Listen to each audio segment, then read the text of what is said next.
धाराशिव जिल्हा पुराच्या संकटात असताना जिल्हाधिकारी कीर्ती किरण पुजार नाचगाण्यामध्ये व्यस्त। 24 सप्टेंबरच्या कार्यक्रमाला नाचगाण्याचा व्हिडिओ व्हायरल। पूरग्रस्तांचा संताप।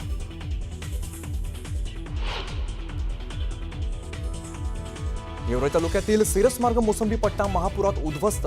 मोसंबीची झाडं मुळासकट गेली वाहून। अधिकारी पंचनाम्याला पोहोचले नसल्याने शेतकरी संतप्त।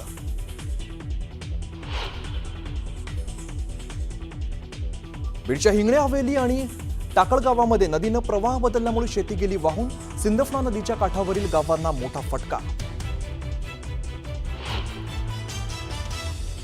वर्ष तालुक्यात एकाच दिवशी 2 शेतकऱ्यांनी संपवलं जीवन। अतिवृष्टी आणि कर्जबाजारीपणाला कंटाळून शेतकऱ्यांची आत्महत्या। सरकार कधी लक्ष देणार? शेतकऱ्यांचा संतप्त सवाल।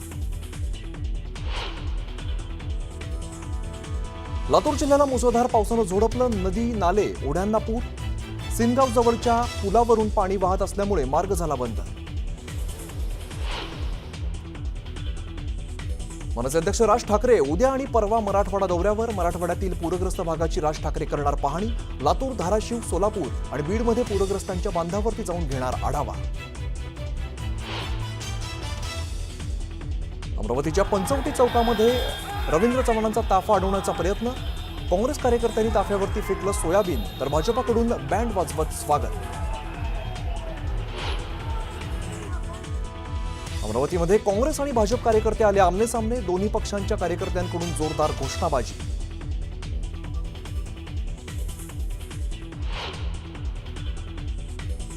मागचा अजित पवार आणि आत्ताच्या अजित पवारमध्ये खूप फरक। जसं वय वाढतं तशी मॅच्युरिटी येते। पूर्वी आपण काहीही केलं तरी पांघरून घालण्यासाठी साहेब असायचे, अजितदादांचं मोठं विधान।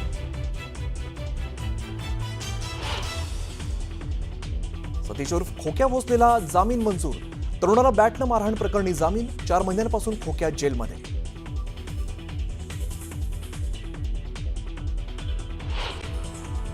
धाराशिव जिल्ह्यातील पूरग्रस्तांच्या भावनांची खेळ करण्याचा एक प्रकार समोर आलेला आहे। एकीकडे धाराशिवमधील शेतकऱ्यांचं होत्याचं नव्हतं झालंय। हे सगळं पुराच्या पाण्यात वाहून गेलं असतानाच धाराशिवचे जिल्हाधिकारी कीर्ती किरण पुजार यांनी मात्र नवरात्रोत्सवानिमित्ताने आयोजित कार्यक्रमात चक्क ठेका धरलेला आहे।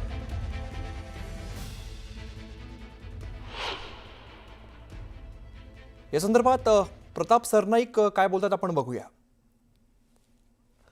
प्रताप सरनाईक आपल्या सोबत त्यांच्याशी बोलूया। सरनाईक जी, आपण बघतोय जिल्हाधिकारी जे आहेत एका कार्यक्रमामध्ये आपल्याला ठेका धरताना दिसत आहेत।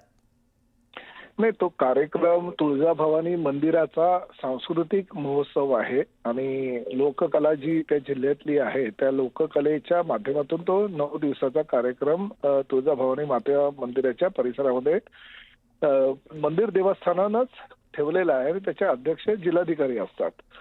ह्या बातम्या मी सकाळी वृत्तवाहिन्यांच्या माध्यमातून पाहिल्यानंतर मला अतिशय वाईट वाटलं की पूर्ण धाराशिव जिल्ह्यामध्ये दुष्काळाचं सावट असताना परांडा, भूम, कळंब अशा परिसरामध्ये सगळे नेते मंडळी आम्ही दौरे करत असताना जिल्हाधिकाऱ्यांना खरं तर हे अशा प्रकारचं वर्तन जे आहे ते शोभत नाही। एखाद्या प्रशासकीय अधिकाऱ्यानं जसं लोकप्रतिनिधींना ती जबाबदारी असते त्याहीपेक्षा जास्त प्रशासकीय अधिकाऱ्यांनी, जिल्हाधिकाऱ्यांनी ही जबाबदारी जास्त समजायला हवी।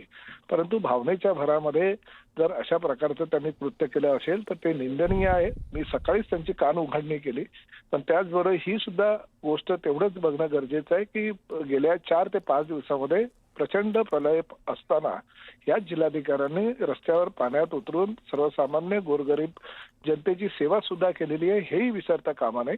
परंतु अशा प्रकारचं कृत्य एखाद्या जिल्हाधिकारी पदावर बसलेल्या व्यक्तीने करणं अशोभनीय आहे।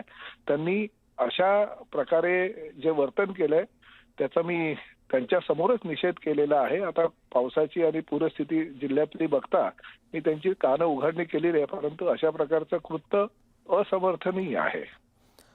सरनाईक, हा जो कार्यक्रम आहे तो कदाचित टाळता येऊ शकला असता किंवा पुढे ढकलता येऊ शकला असता। 100% टाळता येऊ शकला, परंतु शेवटी कसं आहे की जिल्हाधिकारी त्या तुळजापूर देवस्थानाचा हा कार्यक्रम असतो, दरवर्षी असतात, लाखो भाविक त्या ठिकाणी येत असतात आणि शेवटी लाखो भाविक येत असताना त्या ठिकाणी सुद्धा कुठल्याही प्रकारे काही दुर्घटना घडू नये याची जबाबदारी सुद्धा मंदिर प्रतिष्ठानचे अध्यक्ष म्हणून जिल्हाधिकाऱ्यांचीच असते।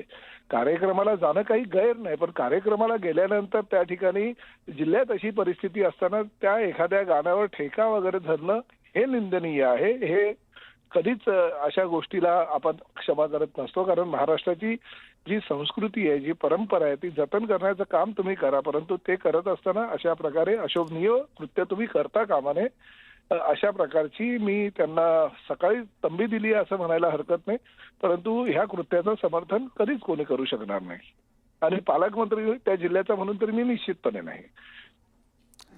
पण सरनाईकजी, खरं तर शेतकरी मोठ्या संकटामध्ये आहे. मुख्यमंत्री असतील किंवा उपमुख्यमंत्री हे सुद्धा दौऱ्यावरती आहेत आणि या दरम्यान कलेक्टर जे ते ठेका धरताना दिसतात. मग या संदर्भात आता काही त्यांच्यावरती कारवाई होणार का? 2 दिवस दौऱ्यावर असताना एकनाथ शिंदे साहेबांनी भर पावसामध्ये पुराच्या पाण्यामध्ये बोटीतनं प्रवास करून आम्ही गावागावांमध्ये जी गावं पाण्याखाली गेलेली आहेत त्याचा दौरा केला आणि जिल्हाधिकाऱ्यांना पण आम्ही सोबत ठेवलं होतं. त्यामुळे मी वारंवार सांगतो की अशी कृती फक्त धाराशिवचे जिल्हाधिकारी नाही, कुठल्याही प्रशासकीय अधिकाऱ्याकडनं अशा प्रकारची कृती ही होताच कामा नये, ह्या मताचे आम्ही आहोत. पण सरनाईकजी, त्यांच्यावरती काही कारवाई होणार का? नाही, नक्कीच ना. आता बघा, हे सगळे वृत्तवाहिन्यांच्या माध्यमातून काय कारवाई करणार, कधी करणार, केव्हा करणार हे सांगणं योग्य नाही, परंतु आमचं ह्या गोष्टीकडे आम्ही निश्चितपणे लक्ष दिलेलं आहे. परंतु जिल्ह्यात परिस्थिती बघता आम्ही योग्य वेळी योग्य निर्णय घेऊ. निश्चित. धन्यवाद सरनाईकजी, तुम्ही सविस्तर बातचीत केली त्याबद्दल. मराठवाड्यातील अतिवृष्टीत अनेक शेतकऱ्यांची शेती पिकंही उद्ध्वस्त झाल्याचं आपण पाहिलंय. मात्र बीड जिल्ह्यातल्या अनेक शेतकऱ्यांची शेतजमीनच नदीच्या प्रवाहातून वाहून गेलेली आहे. कोणाची अर्धा एकर, कोणाची 1 एकर, तर कोणाची अगदी 2 एकर मोठ्या प्रमाणात शेतजमीन ही नदी प्रवाहानं बदलल्यामुळे वाहून गेलेली आहे. बीड जिल्ह्यातील हिंगण हवेली या ठिकाणी टाकळगाव या सिंदफणा नदीच्या काठावरती असलेल्या गावांना याचा फटका बसलाय. त्यामुळे आता या भागातील शेतकऱ्यांकडून खरडपट्टी पंचनामे करून याची स्वतंत्र मदत जाहीर करण्याची मागणी केली जाते.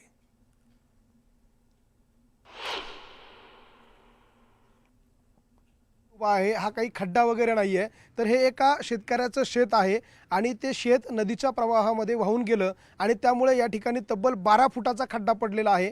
माझ्या मागच्या बाजूला जर आपण आम्ही वर बघितलं तर ही शेतजमीन आहे आणि तिथे कपाशीचं पीक लावलेलं आहे आणि ज्या पद्धतीनं केक कापावा, केकची जी कटिंग केली जाते त्या पद्धतीने जमिनीची कटिंग या पुराच्या पाण्यामध्ये झालेली आहे आणि यामुळे या नदी काठावर असलेलं हे जे शेतजमिनीचं संपूर्ण भाग आहे तो या नदीच्या प्रवाहामध्ये पुराच्या पाण्यामध्ये वाहून गेलेला आहे.